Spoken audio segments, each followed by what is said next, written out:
Hey guys, we're putting that video. This is my first take. I was sitting there. Hey, gotta get my fries on Friday. Not sure the bigger size is worth it. Friday, Friday. Calculating value on Friday. Still not sure the bigger size is worth it. Shop, super size. Yeah, super size. Yeah, this song's hopefully not gonna get flagged for copyright. Do you even know that reference anymore? This is the thing. This is an old one. This is an old one.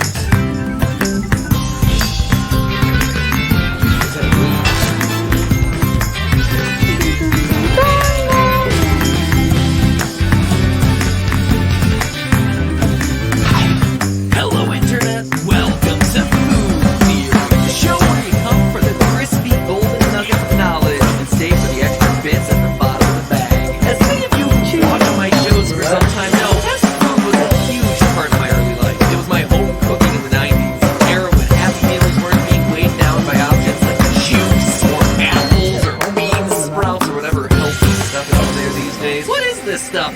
They're not even giving kids cavities or an unhealthy BMI. How can you even call it a Happy Meal? No, my healthy choice was drinking an orange high C instead of soda and then getting in kindergarten brawls over those Happy Meal toys that were shaped like hamburgers and ice cream cones but then turned into dinosaurs. Wait, you can get a full set of those for $15 online right now? What a steal! I mean, definitely didn't just put in my bid, so there's no need to go searching for that. No, leave that alone. That isn't a thing that really exists. As I got older, I got smarter and also poorer, and I realized that the kids' meal is kind of a racket for the amount of food that you get. So I switched to buying a regular hamburger and fries, but turns out that was just the tip of my frugal Frosty friends. What on earth is a frugal Frosty? Let me know what that is down in the comments below. As well as what you think of this video. Oh.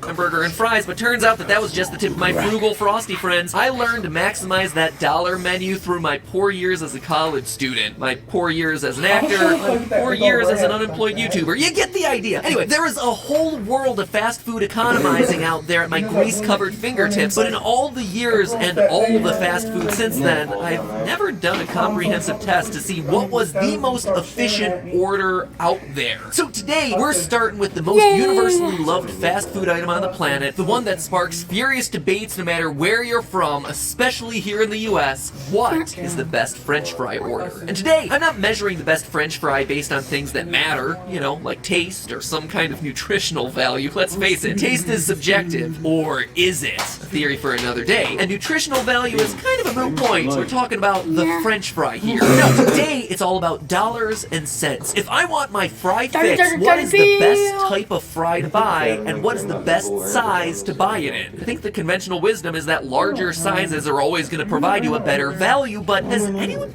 Yeah, I don't think that would true. I think No. the best value... Look, because it doesn't feel good to wear this like hoodies like this with. No, I think the best value would be this right Chick-fil-A. here. This is already another like. Never really tested that. Are we sure that we can trust that McDonald's supersized fry is really delivering us a supersized value? What if it's something random, like the medium is the best fry to buy? And then what about different fry types? Like, what about Arby's curly fries? Would there be a different strategy to upsizing those? All I want to know is what the... Guys, here's the thing. I think the Cody fries, the whatever it's called, it's gonna be better than the large because you can't really fit that much curly fries into the container because the container's not made for that type of fry. That's the theory though. A food theory.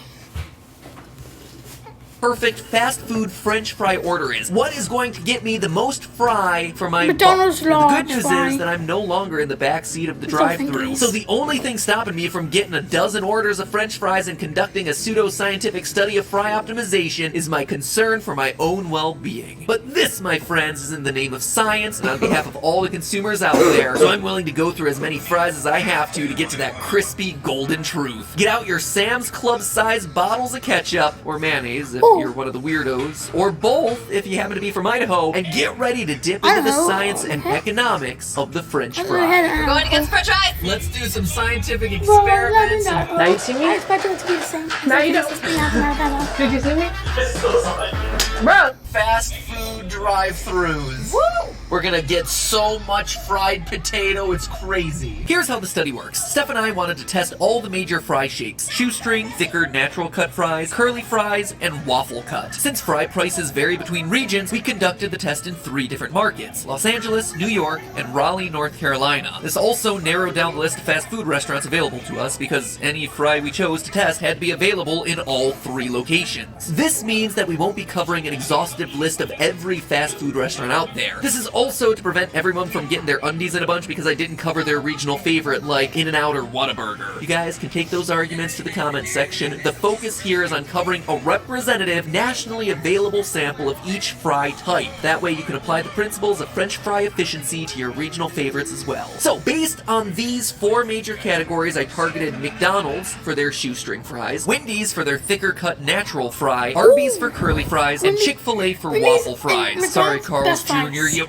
really need to get some locations here in North Carolina, which I know that Hardee's is technically supposed to be the same thing, but it's a different franchise name and thus I couldn't go with it. It's introducing an extraneous variable into our hardcore scientific method, and for a YouTube video mildly educational about the topic of food, that will not stand. Twisty, curly, cross-cut, natural, whatever McDonald's makes, we're getting them all. Can I get a one order of each, small, medium, and large? But could they all be bagged separately? We got an order of small, medium, and large fries from each of the establishments mentioned, except for Chick-fil-A, which didn't offer a small at every location we visited, so we only considered their medium and large waffle fry for the experiment. Also, Arby's didn't have their snack size at all 3 locations, so that too was left out of the experiment. But as for the 11 fry orders that were available in all locations, we got each in a separate bag to reduce any ambiguity of which Bagler fries came from which order. Then, we used a digital scale to weigh each order of fries without the packaging. So we put the bowl on top and then we stir it. So that way anything we add is just fry weight. This will let us know in raw terms how much fry we're getting in each order of each size. We can compare that to the price of each order of fries to figure out which is, in fact, the most efficient fry order. But we also wanted to get a sense of how effectively each order of fries filled its container, because fry containers can either be these soft little baggies or these big honk. The Milo, don't sit there and go and track him because he's gonna do it again. Just remember, there's always a light and dark, and I darken the light. Nothing's truly good or bad, just normal or unusual. Dark night out.